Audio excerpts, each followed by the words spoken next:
हर साल 15 अगस्त को भारत में स्वतंत्रता दिवस के रूप में मनाया जाता है। कई दशकों तक भारत पर ब्रिटिश हुकूमत ने राज किया, लेकिन भारतीयों ने गुलामी की जंजीरों को तोड़ते हुए क्रांति और आंदोलन किए। इससे हार मानकर अंग्रेजों को साल 1947 में देश छोड़कर जाना पड़ा। यूं तो पहले पाकिस्तान भी भारत का ही हिस्सा था, लेकिन आजादी के बाद पाकिस्तान ने भारत से खुद को अलग कर लिया। इसलिए पाकिस्तान 14 अगस्त को और भारत 15 अगस्त को स्वतंत्रता दिवस मनाता है। पाकिस्तान और भारत अलग तो हुए, लेकिन उस वक्त दोनों देशों में कई चीजों को लेकर बंटवारा भी हुआ।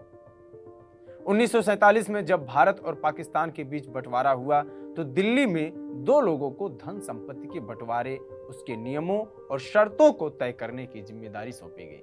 इसमें भारत के प्रतिनिधि थे एच.एम. पटेल और पाकिस्तान के चौधरी मोहम्मद अली को यह अधिकार दिया गया था कि वो अपने देश का पक्ष रखते हुए इस बंटवारे के काम को आसान करें। भारत और पाकिस्तान में जमीन से लेकर सेना तक हर चीज का बंटवारा हुआ। इस बंटवारे में से एक गवर्नर जनरल्स बॉडीगार्ड्स रेजिमेंट भी थी। इस रेजिमेंट का बंटवारा तो शांतिपूर्वक हो गया, मगर रेजिमेंट की मशहूर बग्घी को लेकर दोनों पक्षों में बात नहीं बन पाई। ऐसे में तत्कालीन गवर्नर जनरल, बॉडीगार्ड्स के कमांडेंट और उनके डिप्टी ने इस विवाद को सुलझाने के लिए एक सिक्के का सहारा लिया।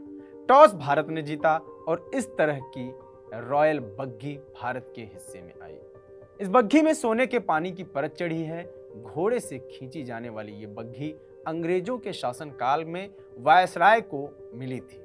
आजादी से पहले देश के वायसराय इसकी सवारी किया करते थे। आजादी के बाद शाही बग्घी की सवारी राष्ट्रपति खास मौकों पर किया करते हैं।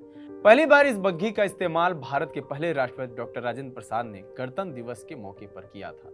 शुरुआती सालों में भारत के राष्ट्रपति सभी सेरेमनी में इसी बग्घी से जाते थे और साथ ही 330 एकड़ में फैले राष्ट्रपति भवन के आसपास भी इसी से चलते थे। धीरे धीरे सुरक्षा कारणों से इसका इस्तेमाल कम हो गया, लेकिन एक वक्त ऐसा भी आया जब इसका इस्तेमाल बंद हो गया, क्योंकि पूर्व प्रधानमंत्री इंदिरा गांधी हत्याकांड के बाद सुरक्षा को मद्देनजर रखते हुए राष्ट्रपति बुलेट प्रूफ गाड़ियों से आने जाने लगे। साल 2014 में तत्कालीन राष्ट्रपति प्रणब मुखर्जी ने एक बार फिर बग्घी का इस्तेमाल किया। इस बार फिर से बग्घी के इस्तेमाल की परंपरा शुरू हो गई। प्रणब मुखर्जी बीटिंग रिट्रीट कार्यक्रम में शामिल होने के लिए इसी बग्घी में पहुंचे थे। इसके बाद से अब निरंतर इस प्रक्रिया को दोहराया जाता है।